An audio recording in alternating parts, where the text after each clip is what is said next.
All right, here we go. All right. Well, good afternoon, everyone, and thank you for inviting me to this mindful experience. I hope everyone is benefiting from these very useful mind-body exercises and techniques that are being shared that can be so helpful in managing stress and improving our immune function. And my medical practice focuses mainly on the use of cannabis and lifestyle changes to treat any number of chronic conditions, and sometimes to actually slow down the progression or to reverse the course of some chronic problems that typically improve with cannabis. And today I'm going to focus on how the use of medical cannabis might impact our response to COVID-19 virus. I have to preface that with saying that it's all speculative because we have very little in the way of scientific research on cannabis in general, and then and in particular as it relates to COVID-19. Uh-oh, what did I do? Okay, so based on the interpretation of the existing scientific literature and how it might apply to the current COVID-19 pandemic and what is being seen clinically, it's clear that persons who have underlying medical conditions such as obesity, cardiovascular disease, diabetes, cancer, autoimmune illnesses, or chronic pulmonary or lung disease are at a significantly increased risk of having a poor outcome from this virus. And we know that these conditions are all negatively impacted, that they negatively impact the body's immune system, and that there may be irregularities in the immune function, such as a chronic low-grade inflammatory response, say to certain foods or environmental elements that predispose us to some of these chronic conditions. So sometimes it's not clear what comes first. But we also know that chronic inflammation plays a role in mental health conditions such as anxiety, depression, even autistic spectrum disorder, where it's been demonstrated that there's underlying neuroinflammation. And that conditions like anxiety, stress, depression, and insomnia have a negative impact on our immune function when it comes to defending ourselves against viruses. And it makes me wonder how many of the patients who have done poorly or who had no apparent underlying medical condition, such as those on the previous slide, like cardiovascular disease or diabetes, obesity, autoimmune disease, may have had some underlying inflammatory conditions that were less obvious to the critical care clinicians who were caring for them at the time. And this is just something that I have just wondered about when younger people who apparently didn't have these comorbidities have done so poorly. Because statistically speaking, any of the conditions on this slide, anxiety, stress, depression, insomnia, all negatively impact our immune system and increase the probability of a person eventually developing a chronic condition such that we've already talked about, or that I already talked about. So in this slide, if we look at the conditions that lead patients to medical cannabis, at least in my practice, about 39% of these patients come in because of chronic pain. And while 52% of the patients have neuropsychiatric conditions that, if they're not resolved, they will negatively impact the immune system and very likely lead to some form of chronic disease. So with stress, depression, PTSD, insomnia, and anxiety, if I add in the common comorbidity of anxiety from autistic spectrum disorder, then well over half of the patients I see have one of these conditions, if not all of the above. So when we look at cannabis and COVID-19, there are no published peer review articles in the scientific literature on the effects of cannabinoids specifically on COVID-19 virus, but there are 2 or 3 studies that address the effects of THC on influenza virus replication. And they found that viral replication in mice who have been gavaged with THC, that means they've taken a tube and put it down the throat of the mouse and put the THC directly into the stomach where it's absorbed through the intestines, they find that that there is increased viral replication, but we have to keep in mind that in these studies, they're usually using a single compound, THC, which doesn't happen when we're using the plant, which has over 500 different compounds that all interact with each other. And some of those specifically have antiviral and antibacterial activity. And not to mention that the number of terpenes and flavonoids that are found in the plant may also impact this. So it's very difficult to extrapolate from a mouse or 2 or 3 mouse studies with pure THC on how the plant itself might interact with our immune system or with viral replication. And although the pathogenicity of the COVID-19 is pretty complex, and we really don't have a full understanding of much of the pathophysiology that occurs with this infection, the virulence associated with the SARS coronaviruses in general are a result of viral activation of an inflammatory response that releases pro-inflammatory cytokines, which include interleukin 1B and interleukin 218, and this is what they refer to as the cytokine storm. And we know that many of the compounds in cannabis are immunomodulating, which influence immune function and cell proliferation and inflammation at the CB2 receptor. And the CB2 receptor is one of the receptors in the endocannabinoid system that is activated by compounds in the cannabis plant. The compounds that activate this receptor are cannabinoids in that they are only found in the cannabis plant. But they can increase interleukin 1, decrease interleukin 2 and interferon production.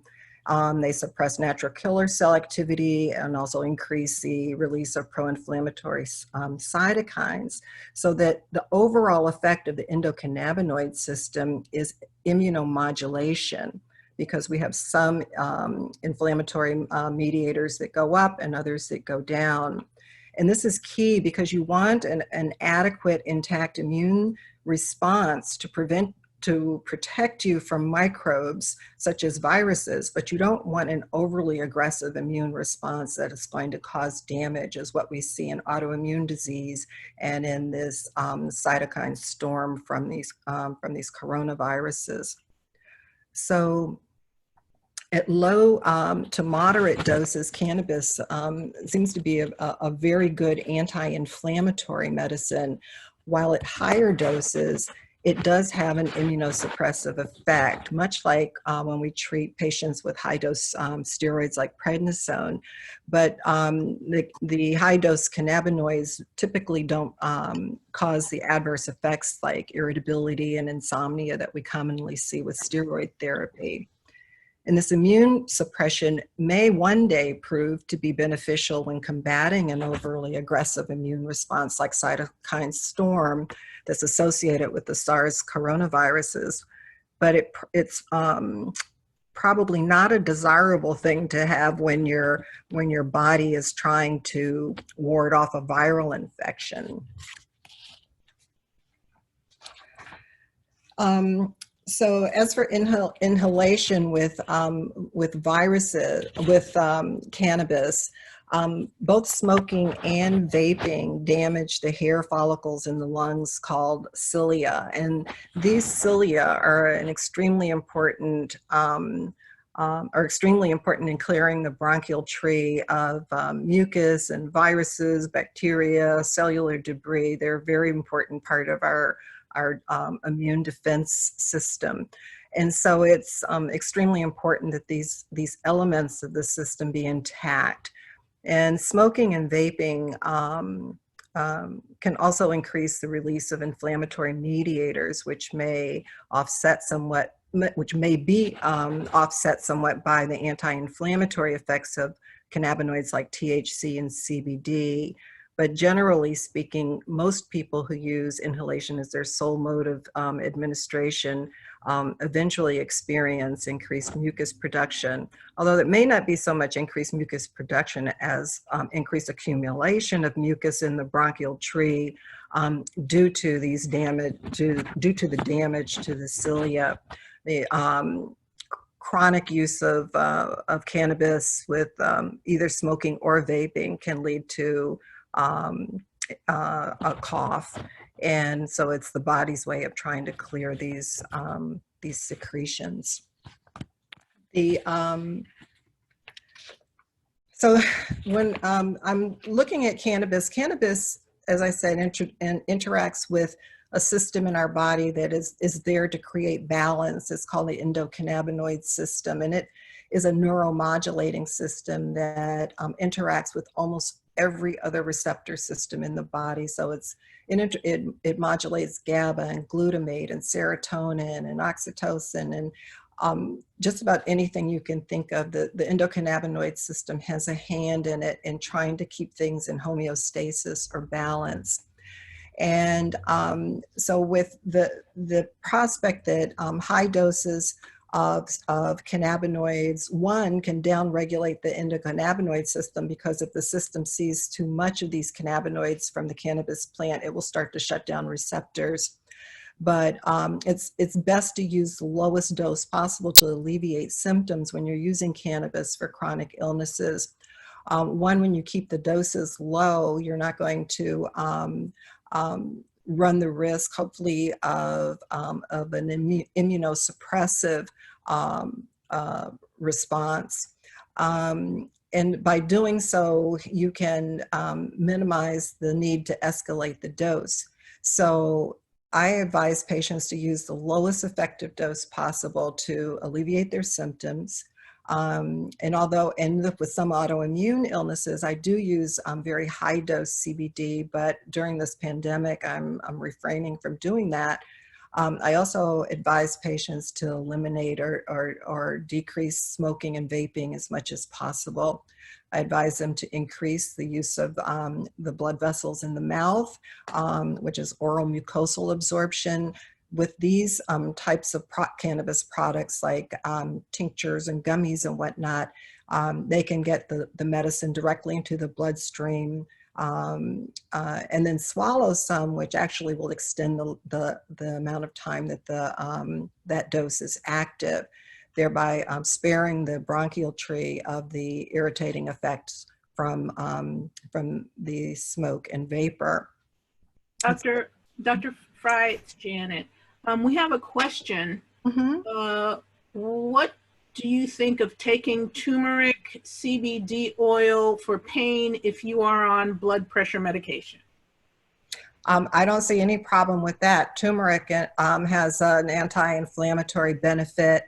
You need to use it with some black pepper and oil to improve the bioavailability. And we often use turmeric and cannabis together. Most blood pressure medicines, with the exception of a beta blocker, I would not be concerned about. If they're using a beta blocker for blood pressure and you're using CBD, I would space it a couple of hours apart, because CBD tends to use up one of the enzymes that's needed to metabolize a certain types of medication, and beta blockers are one of them. But like losartan, lisinopril, those, you don't even need to space it really. Pat, can I add a quick thing? I think if I'm reading this question correctly, the person is probably asking if it should be the same pill, and I would say no. I know there's a number of companies that have produced combination of turmeric and CBD in one pill, and I would not, if you want to comment on this, but I would not suggest that, because we tend to prefer sublingual forms of CBD for bypass of the liver and better absorption versus oral. They're probably going to underdose the CBD even if they take good amount of turmeric. Exactly. The absorption of the cannabinoids from the intestines is very unpredictable. And at best, you might absorb 6-10% of the dose on a good day, if there's some fat in the gut. So it would be better. I usually advise patients to make their turmeric lattes or turmeric tea and kind of sip on that, but but it has to have the black pepper and some fat in there to improve absorption. But oral mucosal absorption of the cannabinoids is much better and much more predictable, and more predictable onset of action than when swallowing it and waiting for it to be absorbed from the intestines and pass through the liver. It can take. And Dr. Frye, I'd say if we could have one last question for this moment, and also if it's okay with you, I'm happy to send out this presentation to all of our attendees today afterwards, so they can be able to reference. But if you could talk, this is not necessarily like cannabis, but if you could talk a little bit about the current available information about COVID-19 in children, what is credible and what should be considered not credible?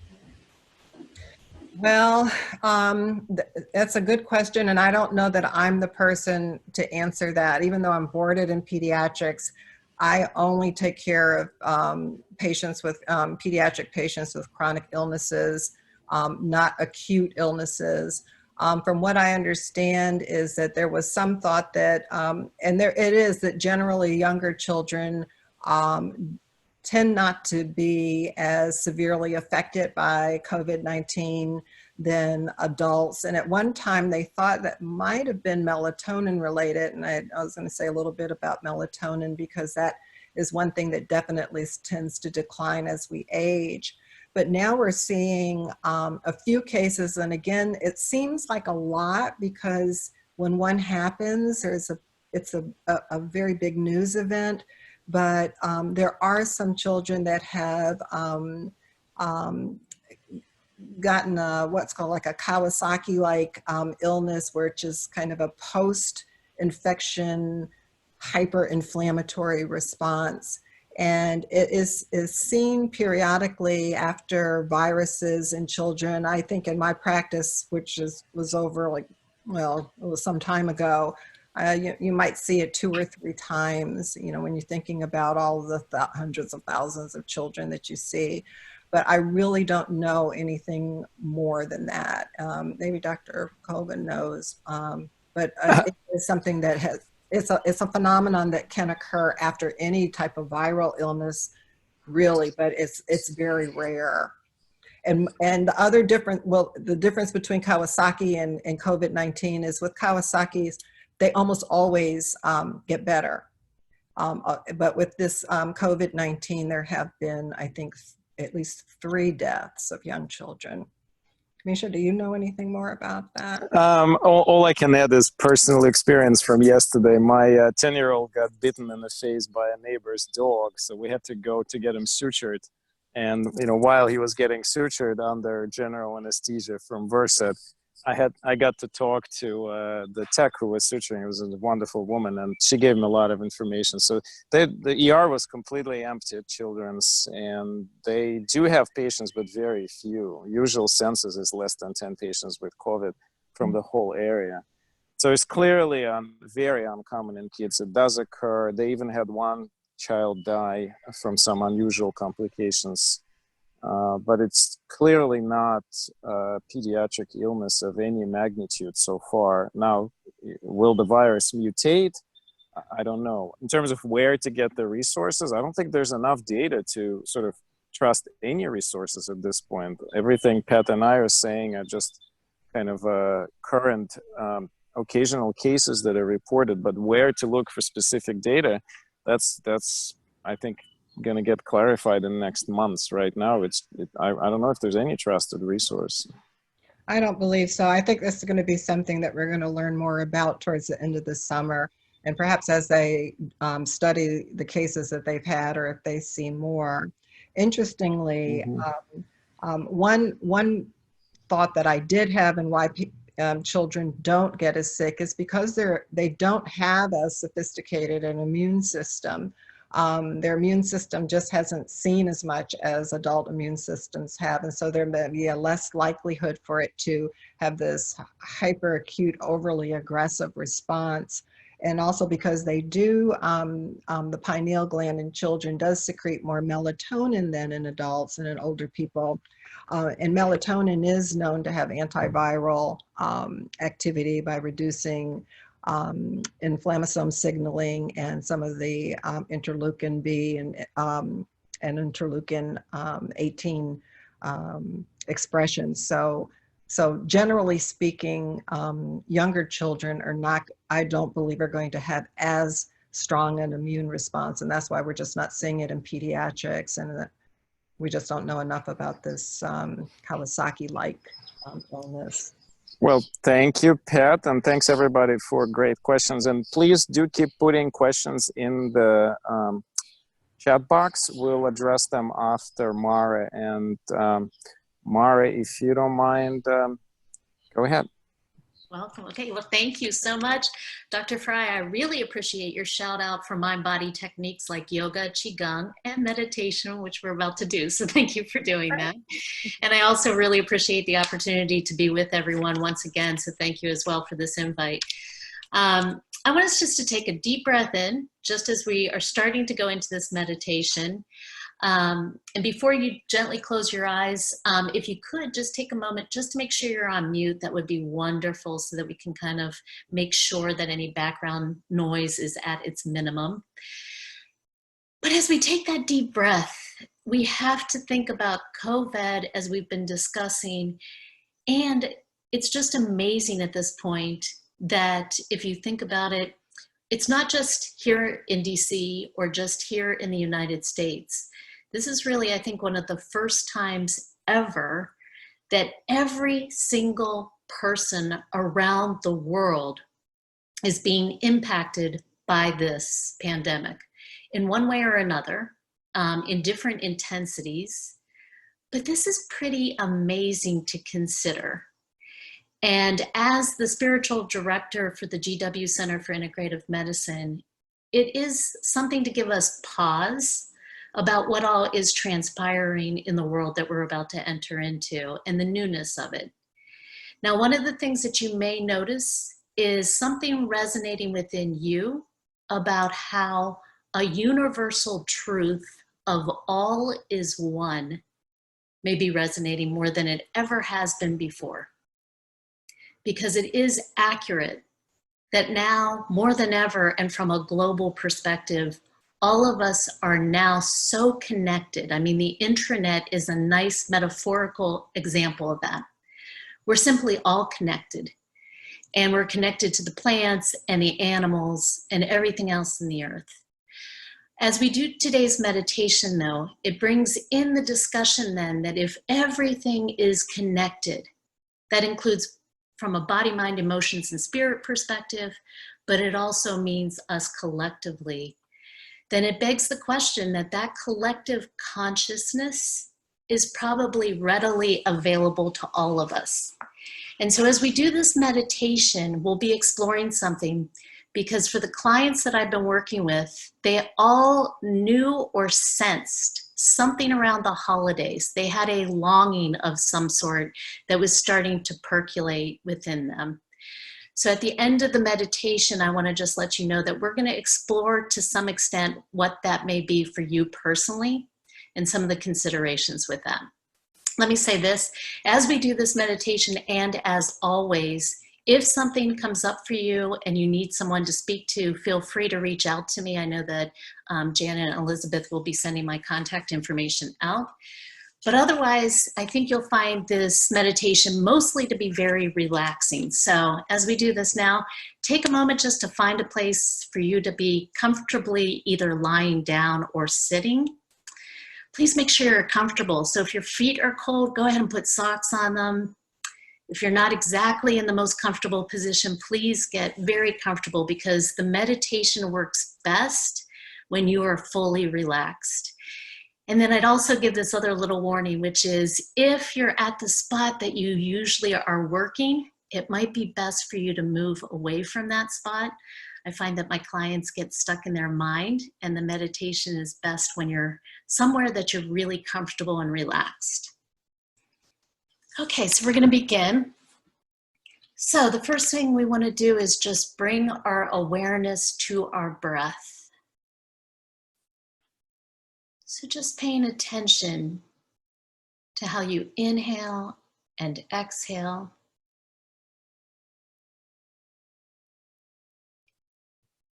Our breath helps anchor us into the present moment.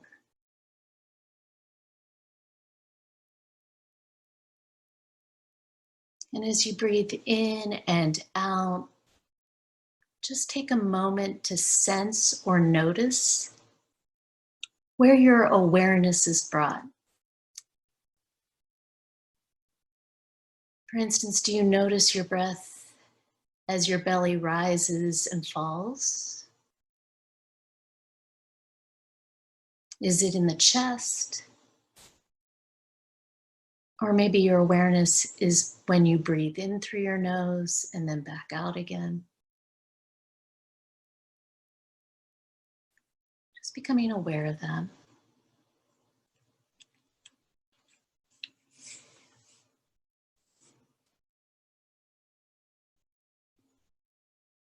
And as you continue to breathe in and out, just draw your awareness to the differences within each breath.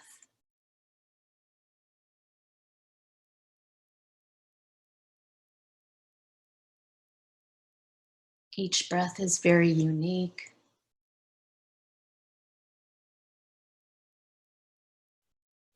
It may be a very short breath or a deep breath.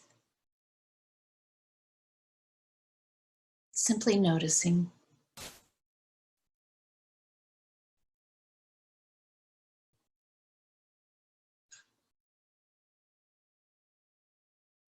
And as you sit in a place of awareness,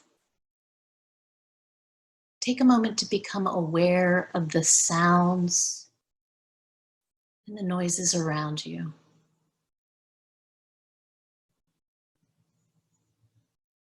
You might sense or notice a bird chirping or a car passing by.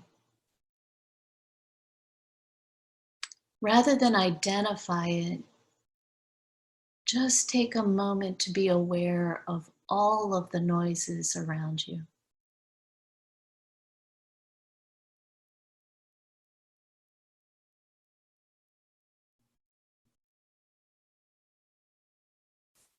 You might sense or notice the intensity of them as well.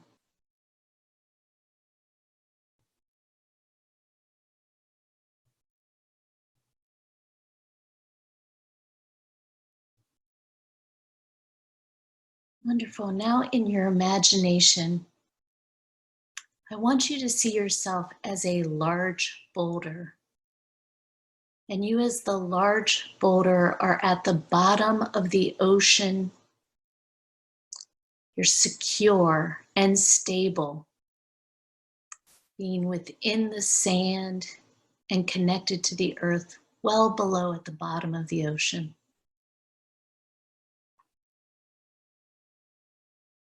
Take a moment to feel that and sense it.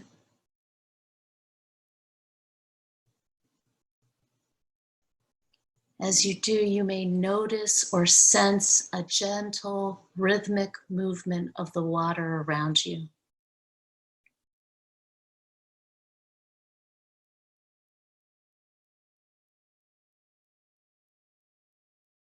And as that water goes back and forth, allow it to wipe away any tension, stress, stagnation. Just allow it to let it go. Release, relax.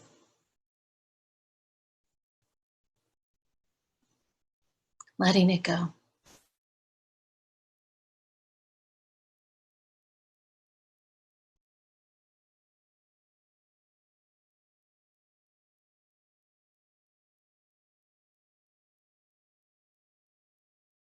As you stay in this place of being detached,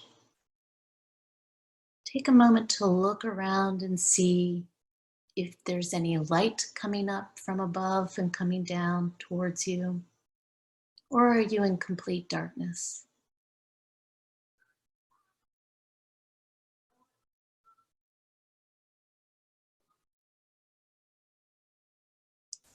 Notice too, if the water around you is warm water or cold water. Just being aware.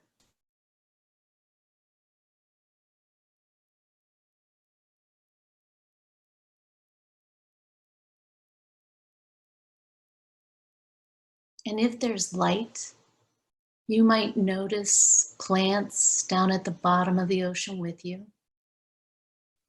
And you can watch them rhythmically move back and forth. Gentle, rhythmic movements.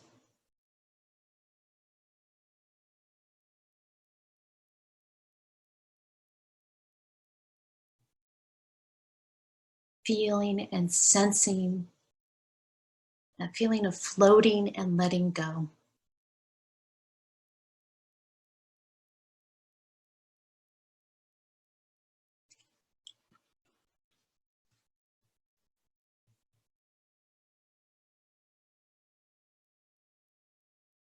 Up at the top of the water, the waves are moving and crashing down, and there's chaos up there with the waves moving and going all around.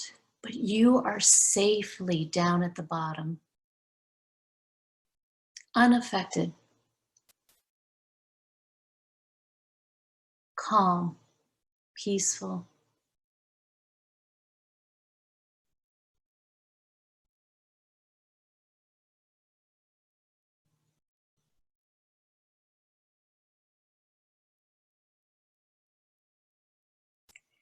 And now from this spot of peaceful place of surrender, I want you now to take a moment to think back during the holidays between Thanksgiving and New Year's.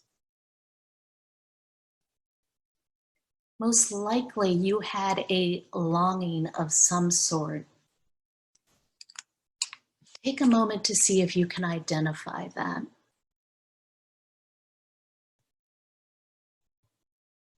What was it?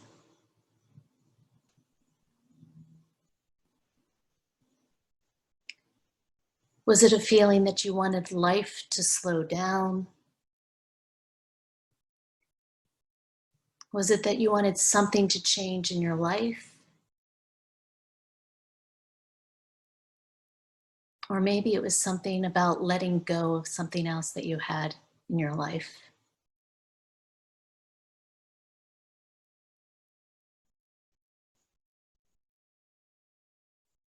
Or maybe something completely different.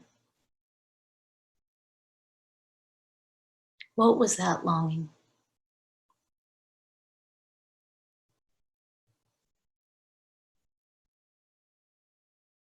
And now as we all sit in this moment of a collective pause in our life, what is that longing asking you to do now?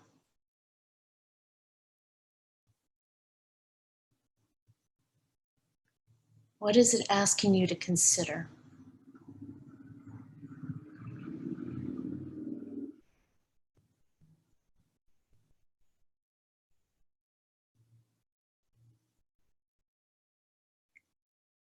So now you can know that anytime you wish, you can always return back to this bolder meditation to resume into the calm and peacefulness of it. But now as you're ready, just gently starting to come back with any personal insights that you received by just simply wiggling your fingers, wiggling your toes, and gently starting to come back in by opening your eyes and joining us back here.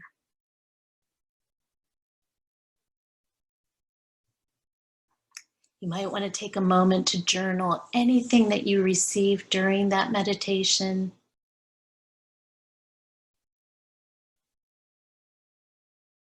It's It's wonderful to always get personal insights. So feel free to take a moment to journal.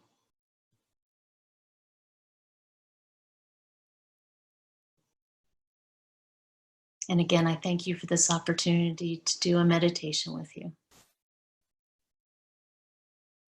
Thank you so much, Mara. People also, in addition to your own journaling, which you certainly encourage, let us know, how do you feel? Any changes? Any shifts? Anything you want to share? Peacefulness or agitation? What came up for you?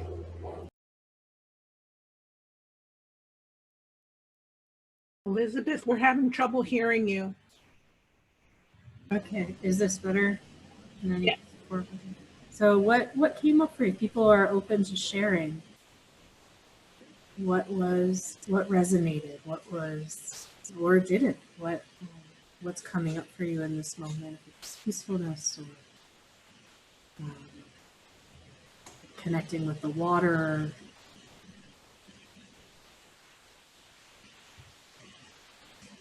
Longing. That certainly resonates with me, a longing, even thinking back to the holiday.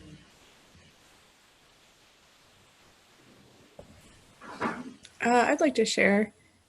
Please do. Hi, this is Audrey. That really struck me that you mentioned the longing during the holiday season because right around Christmas time, I had this very, very intense longing that I'd wanted to do this creative project, a dance project with a choreographer, and I've been really wanting to do it. And the sense of longing came up really, really strongly. And I remember it because I was at this health resort and we did a fire ceremony for the winter solstice, was it? And I remember throwing my acorn in the fire and really wanting that to spark creativity. And I'd had a really intense dream the night before and just all this stuff was coming up. And I was just, when you said longing, I was immediately like, I know that's exactly what happened. And I did end up approaching that choreographer and it did not work out.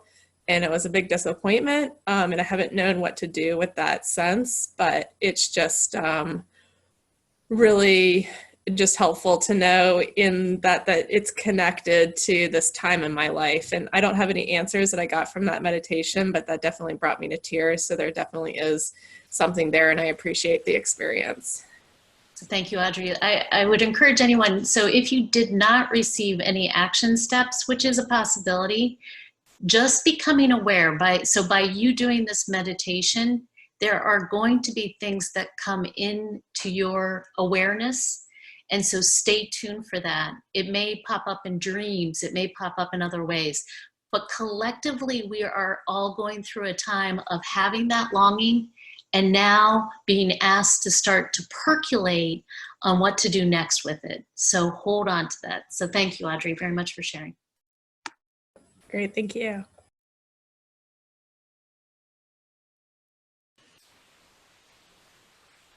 Anyone else in our community today want to bring forward what came up for you or didn't come up for you? I can share something. Sure. I loved being in the water. I just found that so peaceful. And it's a visual that I want to return to again and again.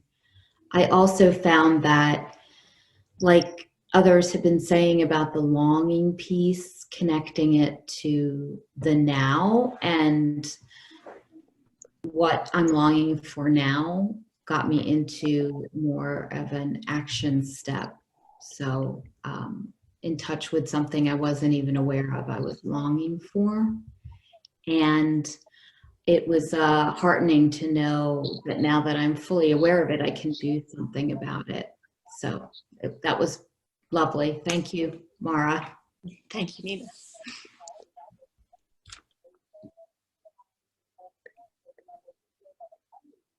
All right. Well, thank you so much for sharing, Nina, and bringing it forward. I'm going to pivot in our last, and certainly, you know, we have our Facebook page and things, you know, other places to share your reflections. I know we're all seeking connection, and that's one way to do it. So switching back to Dr. Frye, we do have some follow-up questions. And I'm trying to see, it looks like, so given this research and information, what would you say about pure copa beta essential oil, since it reacts with CB1 and 2 receptors, has new THC or damaging effects from smoking?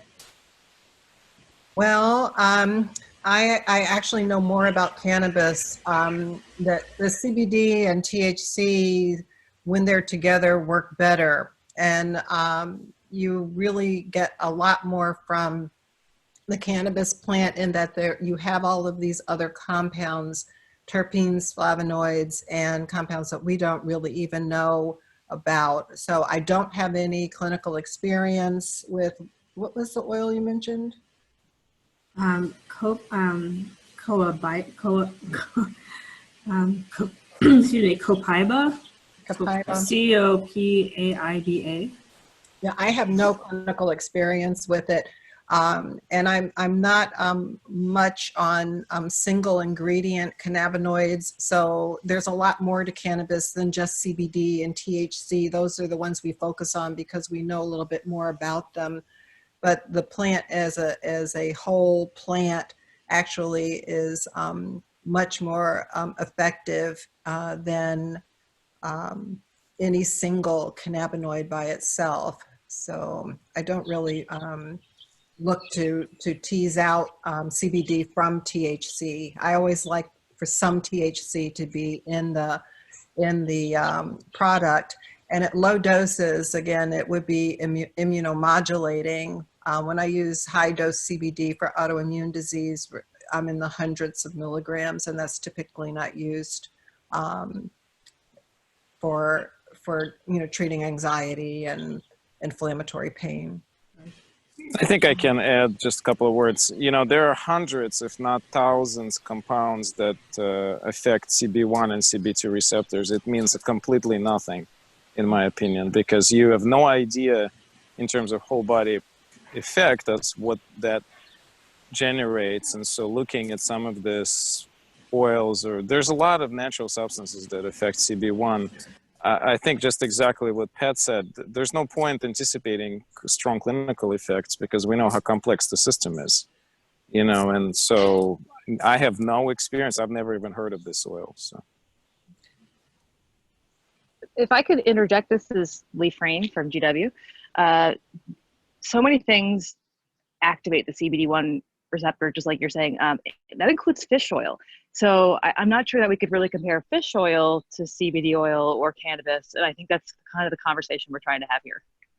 Okay. well, I think it's a great research conversation. I mean, it's kind of hard to say exactly what happens clinically. You know, I think we know there is a strong impact on cannabinoid system from all kinds of things. It's a fascinating question. And Dr. Frye, I know you answered this in the chat, but I was wondering if you could clarify for the team. You, in your presentation, emphasized when consuming animal and plant protein. If you could say what does that mean? What are clean? Okay, Yeah. I was referring to animal protein. Actually, the more plant-based protein we eat, the better. There's a definite shift in the intestinal microbiome, which also influences our immune response or our immune system. Clean animal protein, I'm referring to small farmed, grass-fed, pastured, well cared for animals that are not overly fed with grains that are high in omega-6 or with chemicals or compounds to force them to grow and gain weight faster. So I encourage my patients to eat more plants and to limit the animal protein. But if you're going to eat animal protein, eat the most expensive animal protein you can afford and just eat very little of it. animals are kind of the middleman between amino acids and proteins, and so we don't really need meat. Our bodies don't really need meat, but if you're going to eat it, you want to eat animals that have been raised in a healthy way, that have improved micronutrient contents to the meat. What we get from the feedlot animals is very poor in micronutrients, high in stress hormones, and high in omega-6.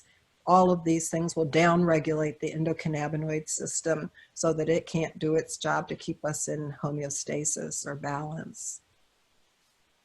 All right, well, thank you so much. I think we're about at the end of our time. I do want to say that you'll be receiving, of course, our follow-up email, information about the things that Mara offers, which include Reiki and other mind-body energetic groups, in addition to her opportunities to engage one-on-one.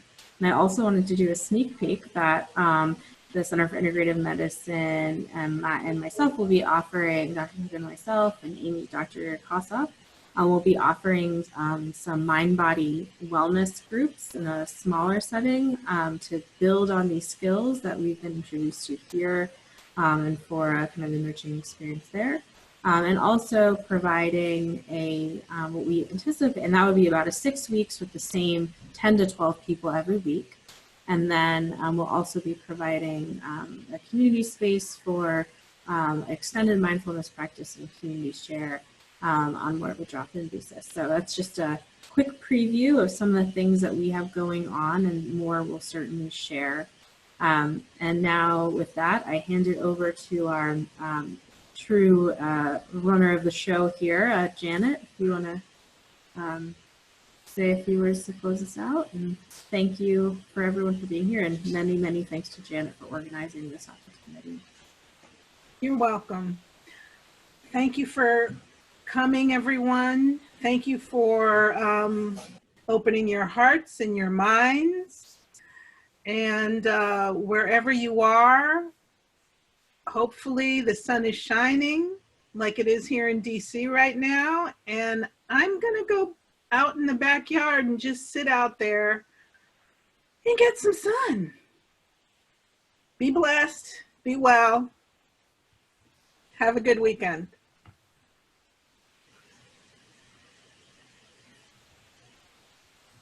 Thank you, Dr. Frye. I learned so much. Yeah, this was great. Thank you so much for giving such a balanced